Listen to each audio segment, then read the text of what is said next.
O eco do medo. O encontro com o passado. A história começa com a protagonista, Lúcia, uma mulher de 30 anos, em um quarto escuro. Ela está sozinha em sua casa isolada no campo, uma velha propriedade herdada de seus avós. A casa sempre teve uma energia estranha, algo que ela sempre sentiu, mas nunca conseguiu explicar. Lúcia sempre teve uma relação tensa com sua família, e em especial com sua mãe, que morreu em circunstâncias misteriosas quando Lúcia era apenas uma criança.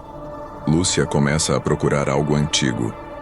Ela sabe que o segredo da sua mãe está em algum lugar nesta casa. E é nesse momento que o medo começa a se manifestar. Ela abre uma caixa velha no armário, cheia de papéis e fotografias antigas. O medo, como uma sombra, se aproxima à medida que ela encontra um diário de sua mãe, com as palavras "O medo é a chave", escritas na primeira página, flashbacks e o eco do passado.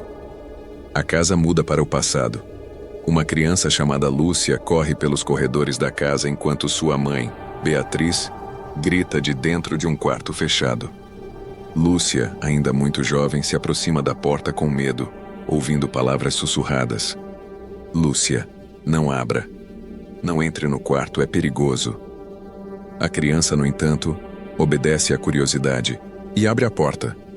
No interior, a visão é distorcida, com imagens escuras e fantasmagóricas. Ela vê a mãe em pé, olhando fixamente para a janela, sem reação. Um som abafado, como um sussurro, começa a preencher a sala. O despertar do medo. Lúcia, agora adulta, retorna ao corredor onde, anos atrás, testemunhou o comportamento estranho de sua mãe. Ela sente um arrepio percorrer sua espinha enquanto caminha pela casa. À medida que se aproxima de um espelho antigo, o reflexo dela parece distorcido. A imagem reflete uma versão dela mesma com um olhar vazio e uma expressão de medo profundo. Lúcia se vira, mas não há ninguém ali. O eco do medo começa a envolvê-la. Ela respira fundo e se afasta do espelho. De repente, o som de passos ecoa atrás dela. Ela vira-se, mas não vê nada. Sua respiração fica ofegante e ela começa a correr pelos corredores. O medo, uma sensação física, começa a dominar seu corpo. Seu coração acelera, suas mãos suam, e ela sente uma pressão no peito, enfrentando o passado. Lúcia decide ir ao sótão, onde acredita que está escondido o segredo de sua mãe. Lá, ela encontra uma série de diários e cadernos antigos. Enquanto lê, descobre que sua mãe, Beatriz, sempre lutou contra um medo irracional que parecia dominar sua vida.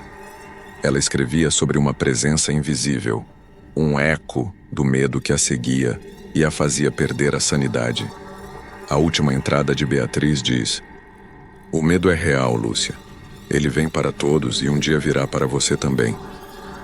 Lúcia sente uma presença atrás de si e se vira rapidamente, mas não há ninguém.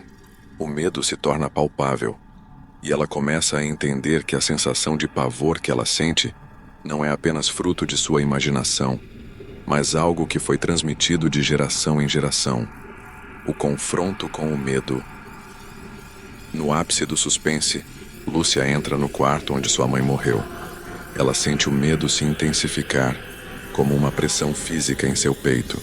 A sensação é quase insuportável, como se algo estivesse observando e esperando. De repente, ela ouve um sussurro baixo e angustiante, como uma voz familiar chamando seu nome. Lúcia. Ela vira-se rapidamente e vê uma figura sombria se materializando na esquina do quarto. A figura se aproxima, e a cada passo, o medo cresce em Lúcia.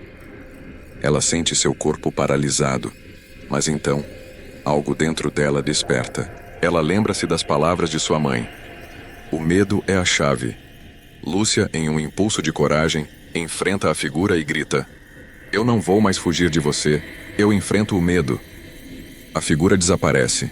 O medo, que parecia ter dominado a casa, agora desaparece com ela. A casa volta ao silêncio, à libertação. No amanhecer, Lúcia sai da casa. Ela sente uma leveza que não sentia há anos. O medo que antes a dominava agora está sob seu controle. Ela entende que o medo não é apenas uma resposta do corpo, mas algo que ela pode enfrentar. A casa, que antes parecia um peso em sua vida, agora é apenas um símbolo do que ela superou. Ela olha para o horizonte respirando profundamente. A jornada de autoconhecimento e libertação começou.